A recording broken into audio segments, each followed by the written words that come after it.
क्या रे, मस्त तेरा हाथ चलता है, एकदम मशीन के माफिक। हाँ, कोई फायदा नहीं। अपन 200 जनों का खाना बनाते हैं और पगार कितना मिलता है?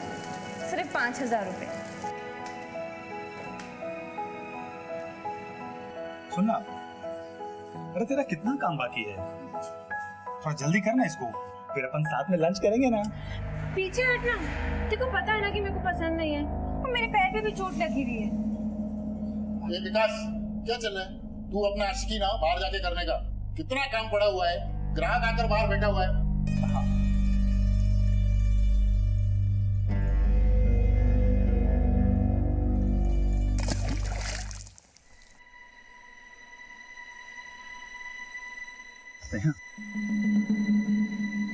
वो मैं क्या बोल रहा था कि तू और मैं, I mean, मैं और तू, हाँ बोलना। अपन के दिल में कुछ है तेरे लिए। हाँ तो फिर मेरे को क्या बोल रहे हैं? मेरी आई को बोलना। क्या? अरे तू पागल हो गई क्या? मैं तेरी आई को बोलूंगा आई लव यू?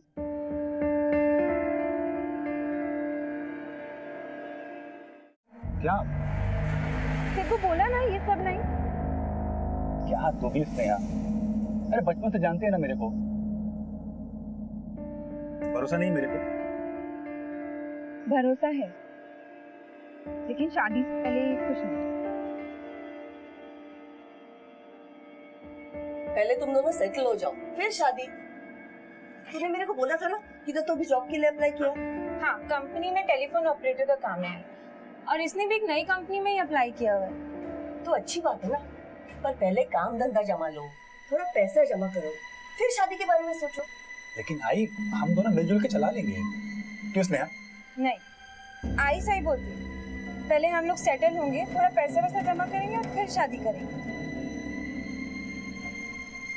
ठीक, मेरे तो माँ बाप है नहीं, आई जैसा बोलेगी वैसा ही कर। आई, अगर कभी मेरा इंटरव्यू पास हो गया ना तो सीधा कैटरिंग का काम बंद और नया काम चालू। फिर तो हम पैसे वैसे जोड़ेंगे ना। मैं कार्ड दिखाती हूँ। अरे सुन, तूने जिधर अप्लाई किया वो कंपनी अच्छी है ना? हाँ, लेकिन आई कंपनी छोटी है, पगार बहुत अच्छी है। आई, अच्छा आई, कल मैं और विकास ना काम के बाद ना इंटरव्यू के लिए जाएंगे और फिर उसके बाद महालक्ष्मी के मंदिर। तो आते वक्त थोड़ा सा देर हो जाएगा, चलेगा ना? देवी के दर्शन के लिए जा रही है ना, जा जा, पर सुन थोड़ा जल्दी आना, काजी वक्त ना तुझे। हाँ आई।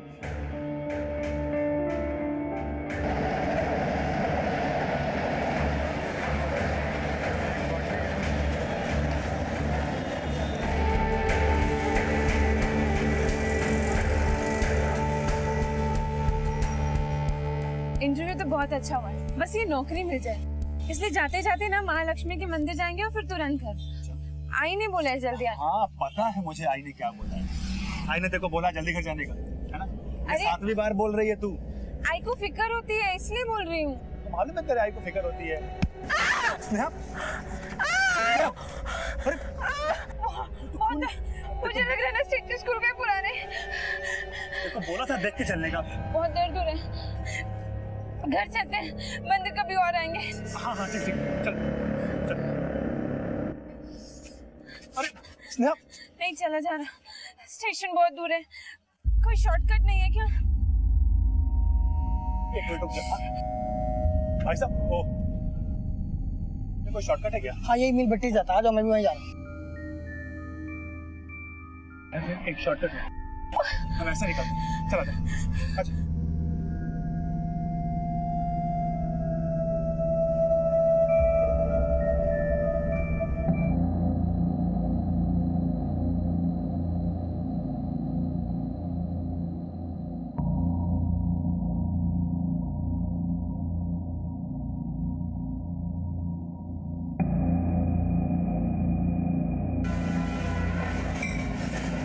बहुत दर्द हो रही है, चला भी नहीं जाए।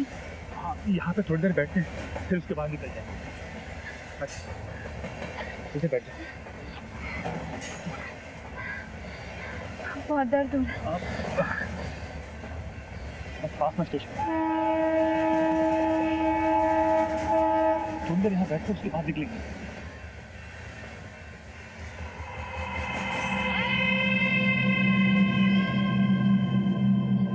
जगह बहुत सुनसान है विकास, हम लोग ना यहाँ से चलते हैं, चलो। लेकिन स्नेहा, आखिर तू चल भी तो नहीं पा रही है ना, तो थोड़ी देर यहाँ बैठ तो उसके बाद निकल लेंगे।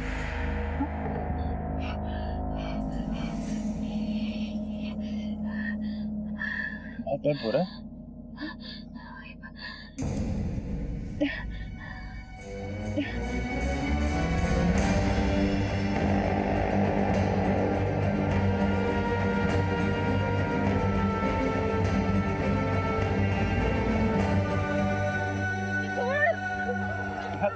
देख मेरी बात सुन, इसने मेरी बात सुन, इधर इधर देख, कुछ भी नहीं होगा, मैं सब संभाल लूंगा।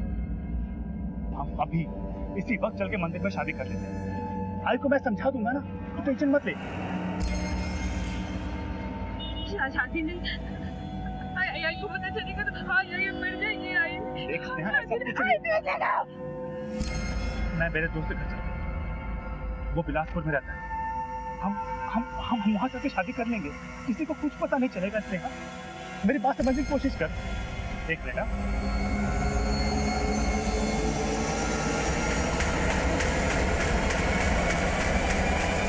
हेलो, हाँ माधव भाई, माधव भाई वो मुझे कुछ पैसे की जरूरत है, वो मुझे गांव जाना है क्योंकि बाबा बीमार है। ठीक है, ओके। मेरी माधव भाई से बात हुई है, वो घाटकोपर स्टेशन आ रहे हैं पैसे देने के लिए, और फिर वहां से हम लोग बीटी निकल जाएंगे और बिलासपुर की कोई भी गाड़ी पकड़ लेंगे। वहां मेरा दोस्त रहता है, हम चल के वहां पे शादी कर लेंगे। स्नेहा, मैं सब स्नेहा, ऐसा कुछ नहीं होगा, मैं सब संभाल लूंगा।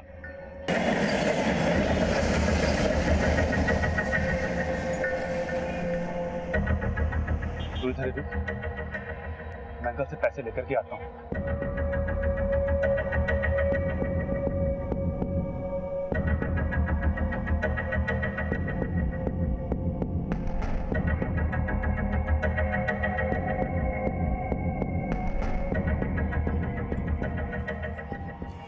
अंकल ने कुछ पैसे दिए, मैं तेरे लिए कपड़े लेकर के आता हूँ।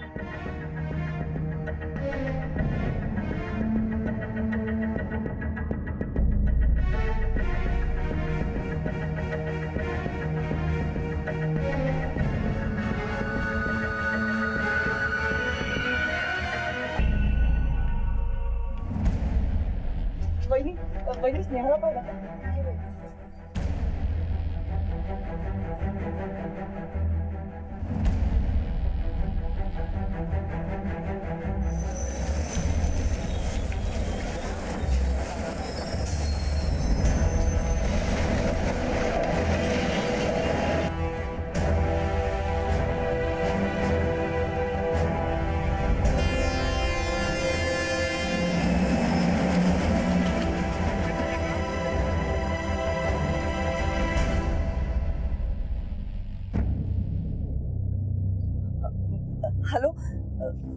हेलो मैडम, मैं स्नेहा जोशी की माँ बात कर रही हूँ। वो कल आपके यहाँ पे इंटरव्यू के लिए आई थी ना? सॉरी मैडम, वो इंटरव्यू के बाद किधर गई मुझे नहीं पता।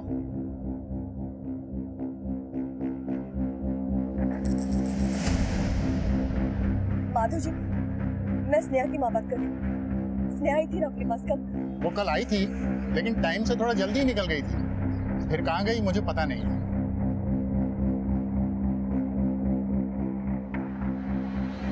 शायद कल रात से मेरी बेटी घर नहीं आई। मैंने हमारे सारे बस्ती वालों को, उसके सारे दोस्तों को, हमारे सारे रिश्तेदारों को फोन किया साहब, वो कहीं नहीं है। साहब, वो केटरिंग कंपनी जहाँ पे वो काम करती है ना, वहाँ पे भी फोन किया मैंने, वो वहाँ आकर चली गई। वो बोल के गई थी एक इंटरव्यू के लिए जा रही है, ये पता है इसका। यहाँ भी फोन किया साहब, यहाँ भी आके चली गई। वो कुछ पता ही नहीं है उसका। उसका मोबाइल नंबर 98। ठीक है मैडम, हमने कंप्लीट नोट कर ली है, हम पता करते हैं। और हाँ, उसका कोई फोन आए या उसके बारे में कोई इंफॉर्मेशन मिले तो सीधा इधर आके बता। मुझे पूरी न शोधा से। हाँ, शोधता हूँ। क्या रे विकास, आने की खबर तो दे देता, मैं तुझे स्टेशन लेने आ जाता। मेरे बेटा,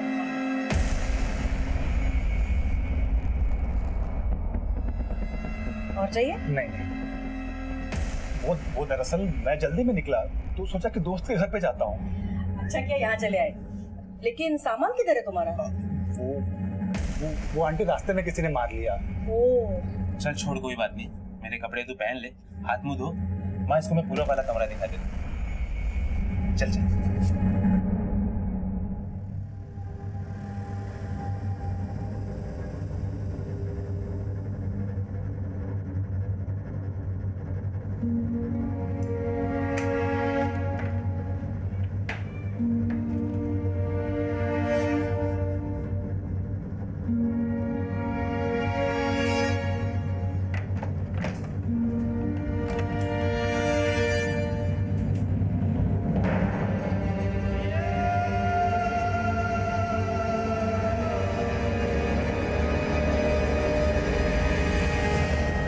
हाँ मैडम, मैं स्नेहा जोशी जहाँ काम कर रही थी वहीं से बोल रहा हूँ।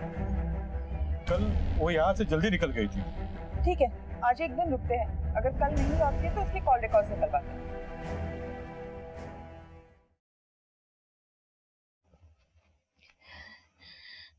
सुनना, चल डॉक्टर के पास चलते हैं।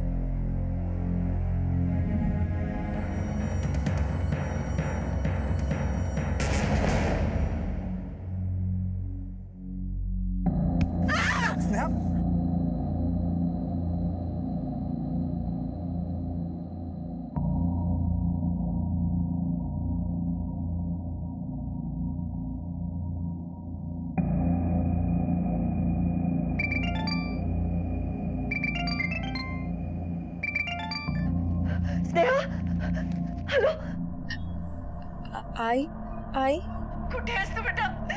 स्नेहा, तू ठीक तो है ना? मैं ठीक हूँ आई, बस थोड़ी सी बीमार हूँ। मला तुझी काळजी वाटते। कहाँ है तू? कुछ तो बोल अपने आई को। आई तू रो मत आई, मैं बिल्कुल ठीक हूँ। मैं ना आई विकास के साथ हूँ। स्नेहा, मैंने तो पुलिस में भी रिपोर्ट कर दिया है। पुलिस? नहीं आई, तू पुलिस को ये बोल कि मैं तुझे मिल गई हूँ। पुलिस को कुछ मत बताना। स्नेहा, हेलो।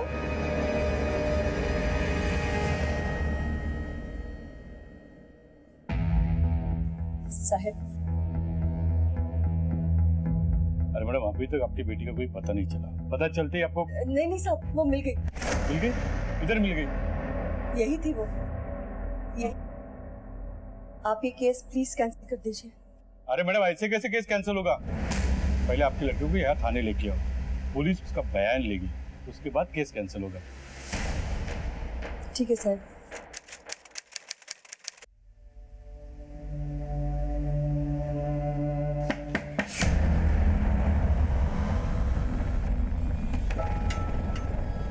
आ गई तुम्हारी बेटी?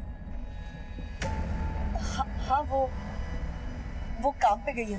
अरे उसको बोलो एक बार आके थाने में शक्ल दिखा के जाए। बोलती हूँ उसको।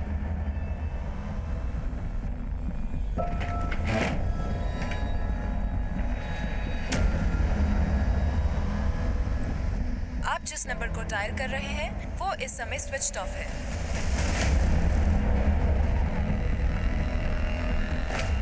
क्या इसका तू बेटा?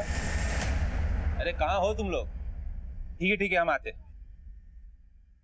विकास, अरे ओ विकास, चल पुराने दोस्तों से मिल के आते।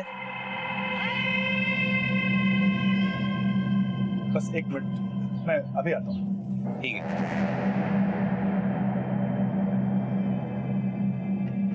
स्नेहा, मैं वो मनोज के साथ मैं बाहर जा रहा हूँ, तुम अंदर रहना।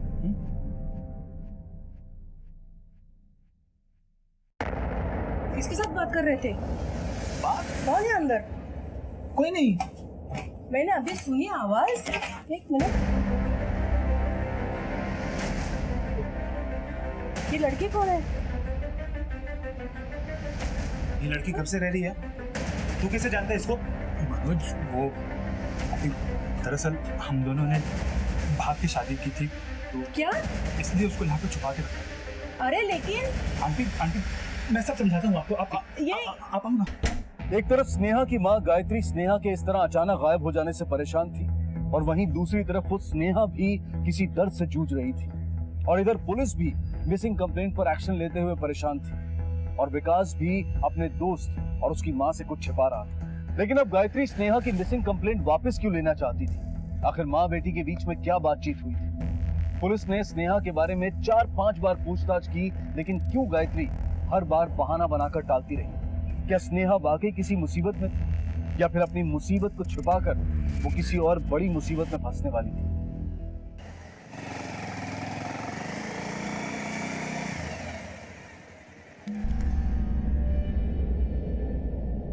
तो आज कहाँ चलना है मैडम? नया असाइनमेंट दिया है बॉस ने, मुंबई के अनोखे स्ट्रक्चर्स कैप्चर करने का।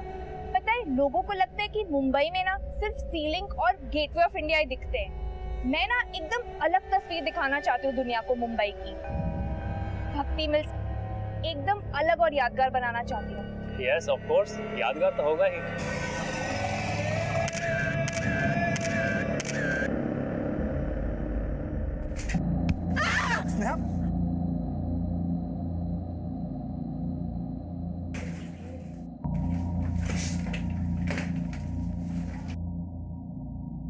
मुझे मुंबई जाना है। क्या? आई से बात हुई है मेरी।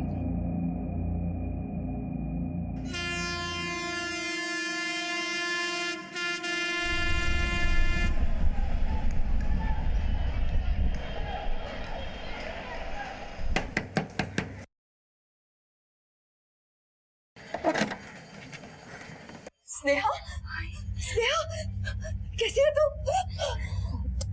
ठीक तो है ना तू? कहाँ थी तू इतने दिन? मैं बताता हूँ ये सब। तू जा यहाँ से, जा अपने घर जा। चल, और ये बैग मुझे दे दे।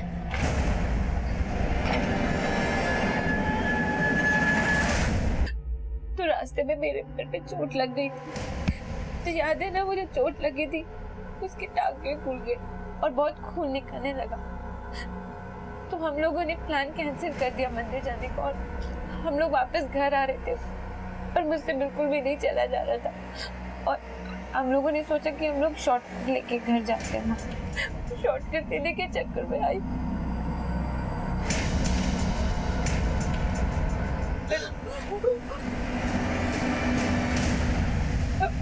मुझे कुछ भी समझ में नहीं आ रहा था मैं क्या। सुन, किसी को कुछ कहने की जरूरत नहीं है। हम बस कल थाने जाएंगे और केस वापस ले लेंगे। किसी को कुछ पता नहीं चलना चाहिए, वरना ये समाज।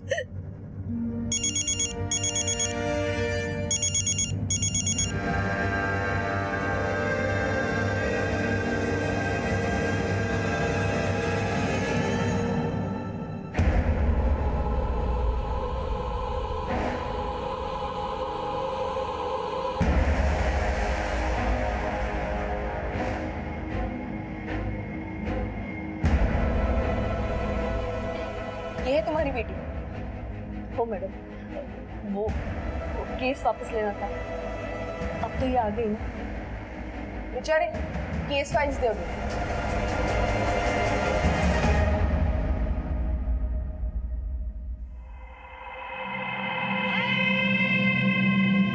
तू यहाँ क्या कर रहा है? अरे वो क्या पूछ रही? मैं कब से उसका फोन करूं, फोन उठा ही नहीं रही मेरा। एक मिनट, इधर आइए। तुम भी। नाम क्या है तुम्हारा? जी, विकास। क्या लगते हो उसके? तो दोस्त है मेरी। सच बोल रहा है ये? अभी 1 महीने से कहाँ थी तुम? क्या हुआ था तुम्हारे साथ? देखो, यहाँ पर किसी से डरने की कोई जरूरत नहीं। कुछ भी तो नहीं। आप केस वापस लीजिए ना। 1 मिनट, मैं इससे बात करूं। क्या हुआ था तुम्हारे साथ? पिछले 1 महीने से तुम्हारी माँ तुम्हें ढूंढ रही है, हम तुम्हें ढूंढ रहे हैं। कहाँ थी तुम? किसी ने कुछ किया तुम्हारे साथ? मारा?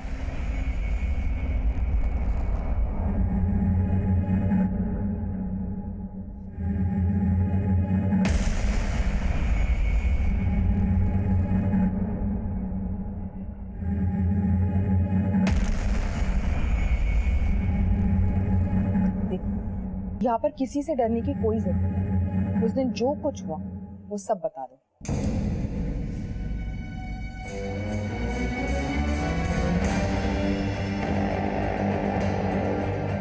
बोलो।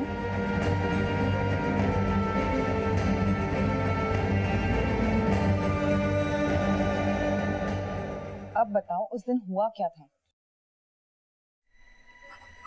उस रोज जब हम लोग महालक्ष्मी मंदिर की तरफ जा रहे थे तो मेरे पैर में चोट लग गई थी और हम लोगों ने भक्ति मील वाले रास्ते से शॉर्टकट लिया रेलवे स्टेशन जाने के लिए।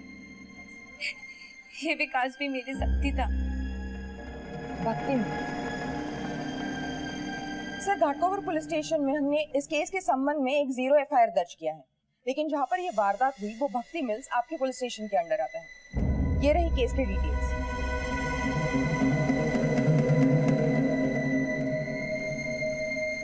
आप बताइए आपके साथ क्या हुआ? मेरे पैर में बहुत दर्द हो रहा था, तो इसलिए मैं और विकास वहाँ पर थोड़ी देर आराम करने के लिए रुक गए थे। मैं ना ये रुमाल बांध देता हूँ, इससे तेरा खून बंद हो जाएगा। क्या हो रहा है भाई? तुम लोगों को मालूम नहीं है प्राइवेट इलाका? हाँ हाँ, वो मालूम है, ये प्राइवेट इलाका है। तो दरअसल हम लोग महालक्ष्मी स्टेशन जा रहे थे तो अचानक इसके पैर में चोट लगी तो थोड़ी देर बैठ गए थे। तो ऐसे कैसे रुक गए? हाँ, प्राइवेट एरिया ही है, बाप का बगीचा नहीं है। बाप पे मत समझा ना। ए, क्या करेंगे? हाँ, तू लड़की के साथ आया ना, टाइम पास भी किया तो भाड़ा कौन देगा? हम लोग निकल रहे हैं, हम लोग निकल रहे हैं। विकास किधर छन्ना किधर? क्या कर रही हो? अरे बस विकास छोड़ो। अरे किधर है तुम लोग? इधर नया मार आया है एकदम हेलो। छोड़ो मुझे, छोड़ो। और दूंगा विकास नाटक नहीं चाहिए मेरे को। ज्यादा हीरो बनती दिखाई ना, थोड़ा फोड़ दूंगा साले।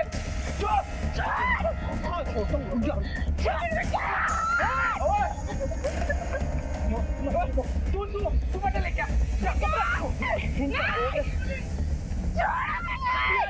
नहीं चाहिए। हाथ पकड़ी, हाथ पकड़ी।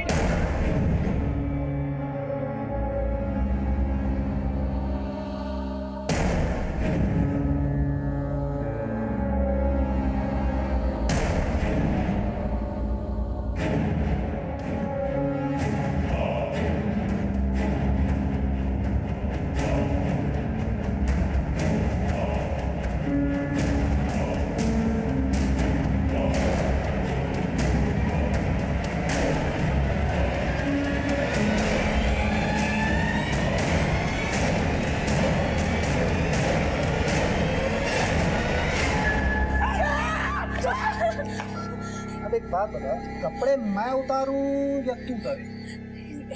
प्लीज मुझे जाने दो।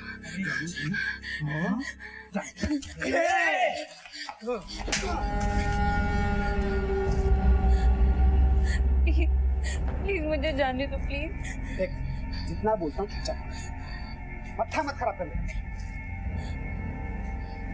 भाई तू उतार, ठीक है? ये शुभ काम भी मैं ही कर दूंगा। अरे देख तू नहीं, तेरे अंदर दम कितना। विकास! हेलो पंकज भाई, ये कहाँ है तू? जल्दी आ, माल आया है।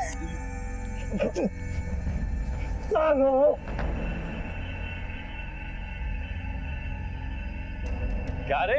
आमिर ने फोन पे बोला माल आया, इधर है। हाल चाल बदलिए जा।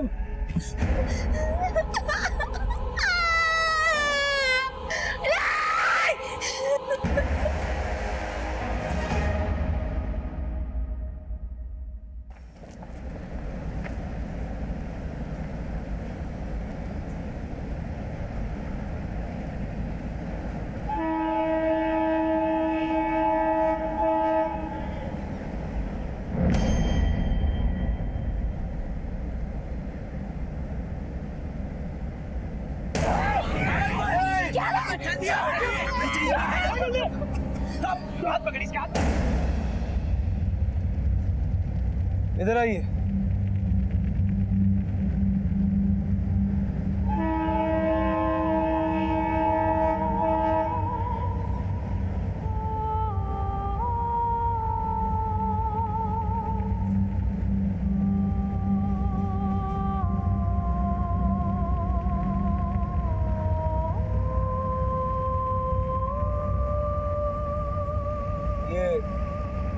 दुपट्टा आपका?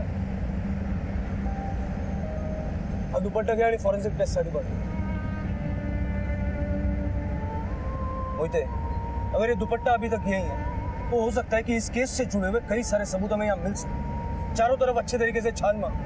सर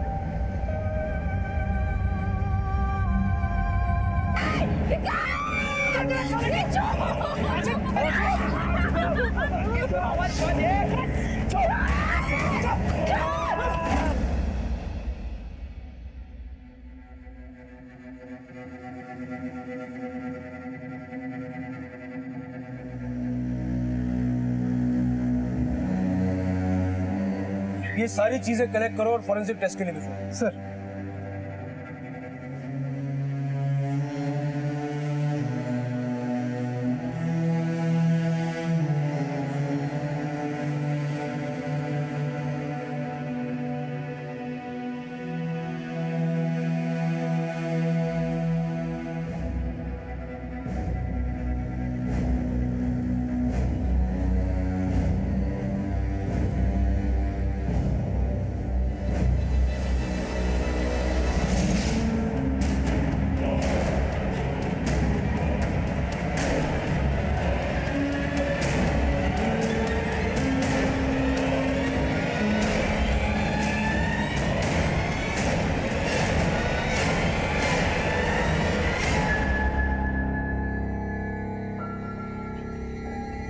स्नेहा,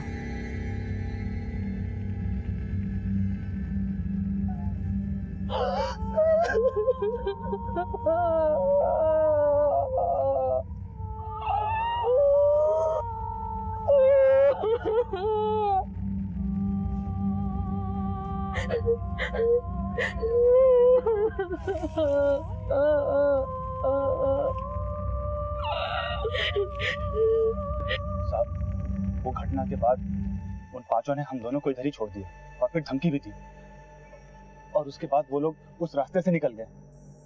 ये रोना धोना बंद कर, समझी? और जो बोल रहा हूँ ना वो कान खोल के ध्यान से सुन. अगर ये बात किसी को बताई, किसी को भी, तो घर में घुस के मारेंगे. नाम पता सब है हमारे पास. बाकी फोटो और वीडियो दोनों है, हा?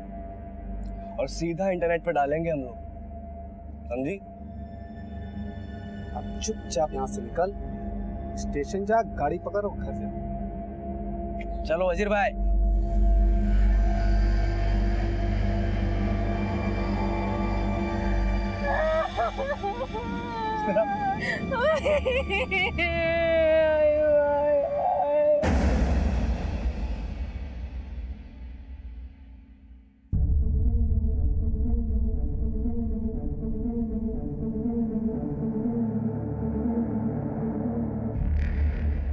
सर उन लड़कों का क्या करेंगे? आंख खींचेंगे.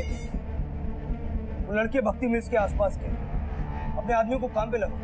22 तारीख को फोटो जर्नलिस्ट का केस भी आया था. हाँ सर. हे, क्या कर रहे हो इधर? क्यों, क्या हुआ? वो केस क्राइम ब्रांच देख रही है.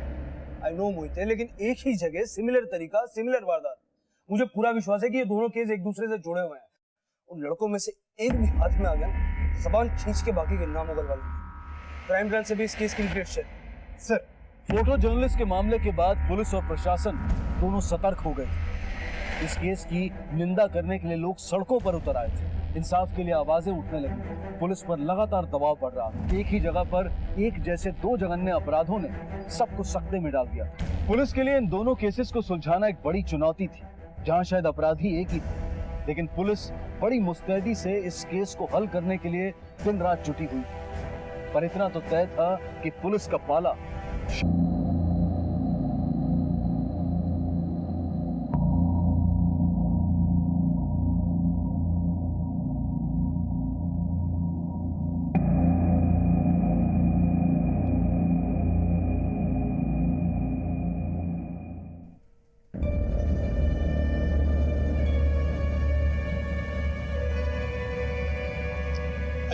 Please baby.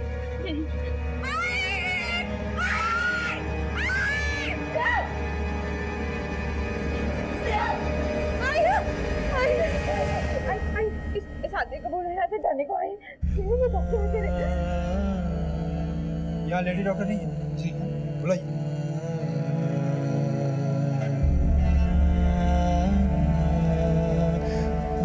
चल आओ आओ, कोई डरने की बात नहीं, आओ जी।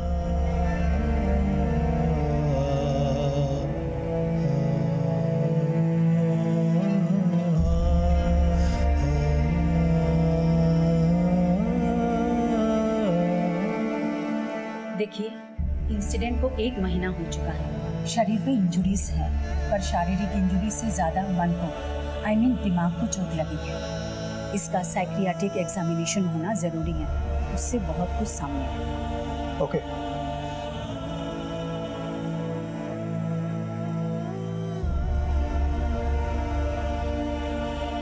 वो लोग जब मैं आंख बंद करती हूँ ना, सब मेरे आंखों के सामने हाथ।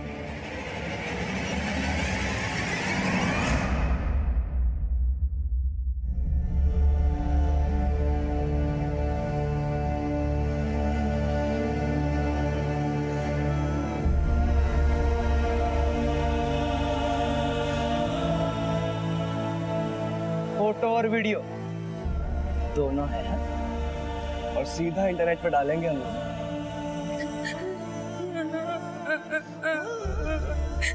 किसी अबला औरत की अस्मिता पर हमला करना हत्या से भी जघन्य अपराध है। ऐसी घटनाओं में मेडिकल एग्जामिनेशन घटना के 24 घंटों के अंदर हो जाना चाहिए, लेकिन स्नेहा के केस में ऐसा नहीं हुआ, जिसकी वजह से मेडिकल रिपोर्ट में गैंगरेप को साबित करने के कोई भी पुख्ता सबूत मौजूद नहीं थे। लेकिन शारीरिक दुष्कर्म का असर सिर्फ शरीर पर ही नहीं, बल्कि उससे कहीं ज्यादा औरत के दिल और दिमाग पर पड़ता है।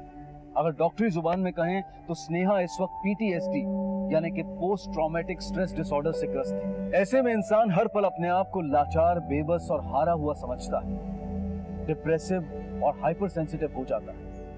साइकियाट्रिस्ट की टीम ने अपनी रिपोर्ट क्राइम ब्रांच को सौंप दी थी, और क्राइम ब्रांच ने पूरी जिम्मेदारी के साथ इस मामले की बागडोर संभाल ली थी।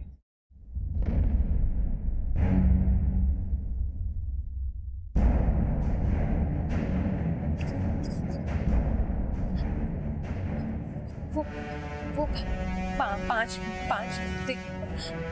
उनमें से 16-17 साल का लड़का था शायद।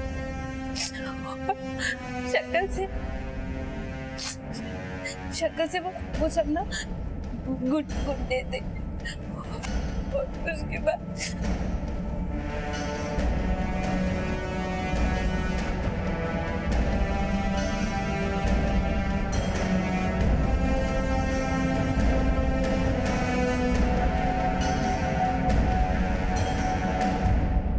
कैबिन को लेकर जाइए।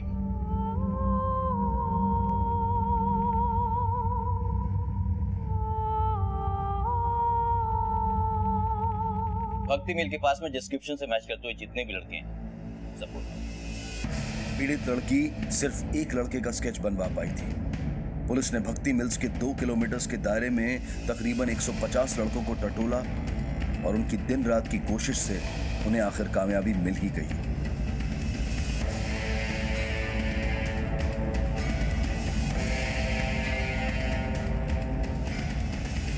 चलो भाई, चल जल्दी।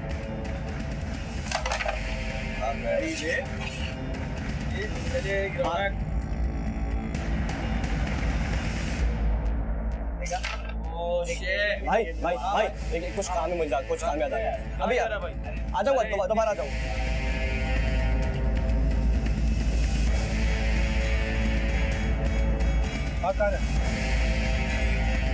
सब मैं कब भाग रहा था, मैं तो घर जा रहा हूँ। चल थाने बात कर ली।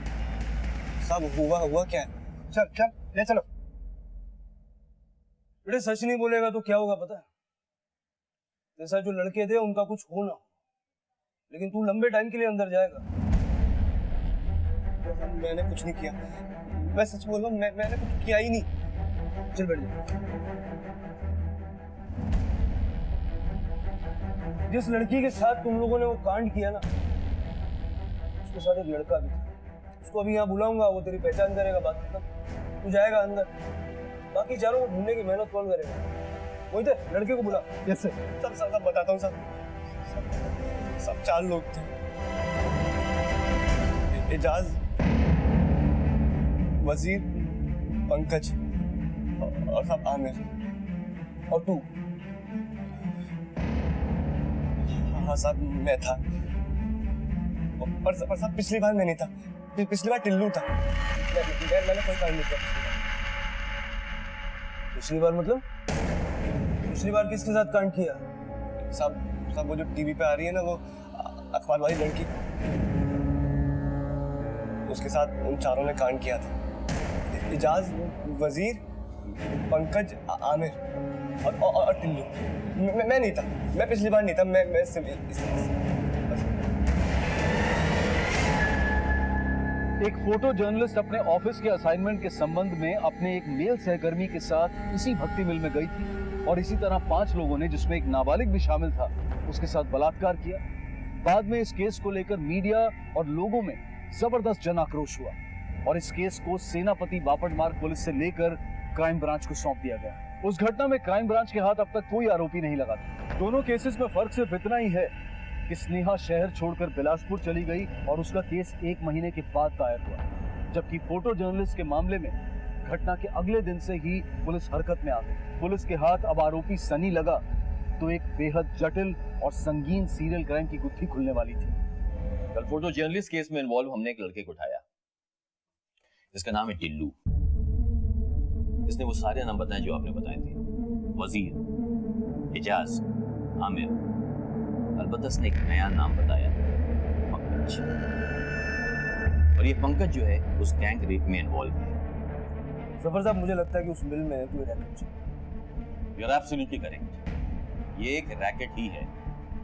ये कमीने वहां हाथ लगा के बैठते हैं और आने जाने वाली लड़कियों का शिकार करते हैं। सर, पूरा मीडिया और पब्लिक पुलिस के पीछे हाथ धो के पड़ी है इसमें।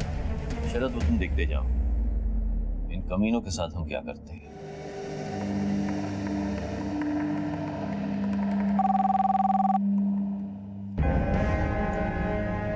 सलाम साहब, अफजल बोल रहा हूँ। बोलो अफजल, क्या खबर है? एजाज दिल्ली से आ गया साहब, जरीमारी खोली में।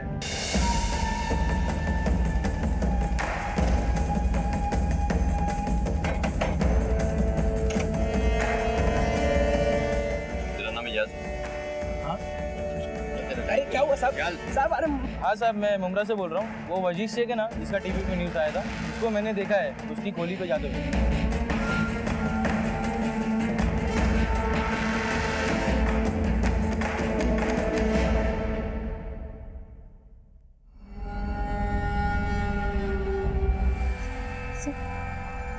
वो ऑरेंज टी शर्ट वाला लड़का और जिसने ब्लैक पैंट ग्रे शर्ट पहनी है, वो वाला लड़का। हाँ सर, वही दोनों है, बाकी इनमें से कोई नहीं है। सर, ये दोनों फोटो जर्नलिस्ट वाले केस में भी इन्वॉल्व है। 3 मिलने अभी और बाकी है।